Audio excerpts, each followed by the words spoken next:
வரிசையில கண்டிப்பா நான் வரமாட்டேன். ஏன்னா வந்து அவங்க வந்து அதான் சார் இண்டிவிஜுவலா எல்லாரும் இல்ல விஜய் டிவின்ற ஒரு எனக்கு விஜய் டிவி ஒரு முக்கியமான பிளாட்ஃபார்ம் தான் சார். நான் நடிக்க வந்தது காரணமே அவங்க தான். எனக்கு அவங்க சான்ஸ் குடுக்கலாம் என்னால நடிக்க ப்ரூவ் பண்ணியிருக்க முடியாது. அண்ட் வந்து இவரு சிவகார்த்திகேயன் சார் அண்ட் மக்காப்பா அவங்கலாம் வந்து பெரிய ஆளு. ஏற்கனவே வந்து அவங்க நிறைய பண்ணிட்டாங்க. இன்னொன்னு நான் கம்பேரிட்டிவ்லயே இல்ல.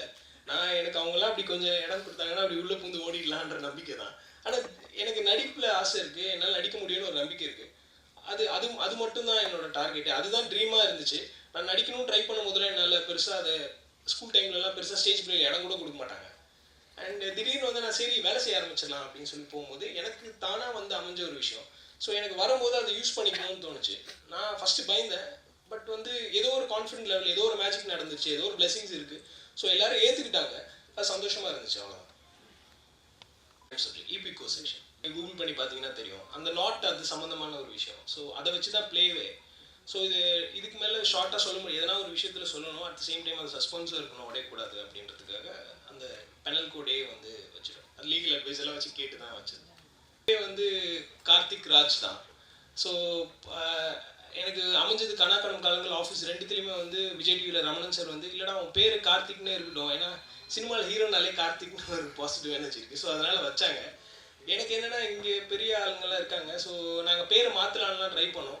எங்கே போனாலும் இந்த கனா கார்த்திக் இல்லை ஆஃபீஸ் கார்த்திக் அப்படின்னே வந்துடுது. இப்போது நீங்கள் பார்த்த ஷார்ட்ஸ் எல்லாமே வந்து இப்போது எடிட்டிங்காக இப்போ நாங்கள் ஃப்ரெஷர்ஸ். ஸோ இப்போ நான் வந்து என்னால் ஒரு விஷயம் பண்ண முடியும் அப்படின்னு நான் காமிக்கும் போது அவங்க என்ன சொல்லுவாங்க, நீ இப்படி பண்ணாத, இது பண்ணு, உனக்கு சினிமா தெரியாது அப்படின்னு சொல்லிடுவாங்க. சரி நான் கேட்டு தான் பண்ணியிருக்கோம். அதே மாதிரி தான் டைரக்டருக்கும் எல்லாருக்குமே. ஸோ பார்த்தவங்க எல்லாமே ட்ரைலர்ஸ் இப்படி ரெடி பண்ணோம். இந்த விஷயங்கள் ஏற்கனவே நம்ம பார்த்து பழகின விஷயங்களை வச்சு தான் ட்ரைலர் ரெடி பண்ணியிருக்கோம் சார். ஆனால் படத்தில் ஒரு ஸ்க்ரீன் பிளே இருக்குது. அது எல்லாரும் சொல்கிற மாதிரி இருக்கும், இது வரைக்கும் வரல அப்படின்னு. ஆனால் நிஜமாலே இது வரைக்கும் வரல. இது வந்து ஒரு ஹாரர் கம் த்ரில்லர்னு நாங்கள் சொல்கிறதுக்கு ஒரு காரணம் இருக்குது. அது ரெண்டுமே இன்டர்லிங்க். ஹாரர் வேறு, த்ரில்லர் வேறு. ஸோ நாங்கள் ஏன் சேர்த்து சொல்கிறோன்றது நீங்கள் படம் பார்த்தீங்கன்னா உங்களுக்கு புரியும். அதில் ரிவீல் பண்ணிட்டேன்னா அதுதான் நாட்டு. இல்லை சார், அது தெரிஞ்சிடக்கூடாதுன்றதுக்கு தான் ஹோல்ட் பண்ணிடுவோம். அது வாண்டடாக வச்சது. நீங்கள் ட்ரைலர் பார்த்து நீங்கள் ஒரு விஷயம் யூகிச்சிருப்பீங்க. அது கிடையாது படம். ஸோ அது டோட்டலாக இல்லை. அதுக்கு நான் கேரண்டியாக சொல்லுவேன். நீங்கள் பார்த்து ஒரு ஜட்ஜ் பண்ணியிருப்பீங்க, ஓகே இவன் ஏதோ பண்ணுறான் அப்படின்னு. அது கிடையாது பிளே. ஸோ எஸ் அது இல்லை சார், இல்லை ரொமான்ஸ் இல்லை சார்.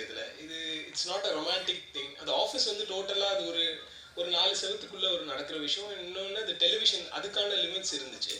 அதில் வந்து நான் அதிகமாக நடந்து கூட காமிச்சது கிடையாது. நாங்கள் உட்காந்து தான் பேசிகிட்டு இருப்போம். ஸோ இந்த விஷயம் வந்து இந்த படத்தில் வந்து அது எப்படி சொல்கிறது, அடுத்த லெவல். அதை கேட்டை திறந்து வெளியே போயிருக்கேன். ஸோ ஒரு விஷயம் என்னோட பாடி லாங்குவேஜ்னால் என்னன்னு தெரியும், இந்த பையனால் இவ்வளோ பண்ண முடியும் அப்படின்ற ஒரு எக்ஸ்போஷர்ஸ் எல்லாம் இருக்குது. பட் வந்து அந்த இதுக்கும் கம்பேர் பண்ண முடியாது.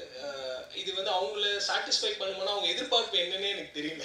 எனக்கு ஸ்கிரிப்ட் கொடுத்து நடிக்க சொன்னாங்க, நடிச்சிட்டேன். ஆனால் இது வந்து எனக்கு ரொம்ப பிடிச்ச ஒரு கதை.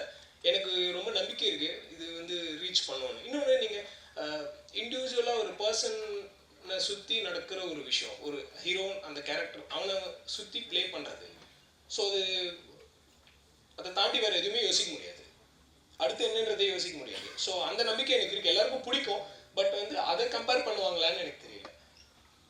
அது ஃபஸ்ட்டு வந்தோடனே எல்லாம் சொல்கிறதே சீரியல் விட்டு வந்துருன்னு தான் சொல்கிறாங்க. ஏன்னா டிவியில் பார்த்தாங்கன்னா எப்படி தேட்டருக்கு வருவாங்கன்னு கேட்குறாங்க. நான் இது ஆஃபீஸ் முடிஞ்சே 2 இயர்ஸ் ஆகிடுச்சு சார். ஸோ இது முடிவு எடுத்த உடனே நம்ம அது ஃபுல்லாக முடிச்சுட்டு தான் நான் இதுக்கே வந்தேன். ஸோ திருப்பி அங்கே போனால் இவங்களுக்கும் அது பாதிக்குது நிறைய விஷயங்களை ப்ராக்டிக்கலாக சொல்கிறேன். ஸோ அதை யாரும் அக்செப்ட் பண்ணிக்கிறது இல்லை. இன்னொன்று அந்த டிவி இமேஜ் உடைக்கிறதும் ரொம்ப கஷ்டமாக இருக்குது. எங்கே போனாலும் என்ன சொல்கிறாங்க, நீ டிவி ஆர்டிஸ்ட்டு, நீ எதுக்கு படம் பண்ணுறேன்னு கேட்குறாங்க. ஸோ அதெல்லாம் உடச்சி வரணும். அதுக்கெல்லாம் உங்கள் சப்போர்ட் வேணும்.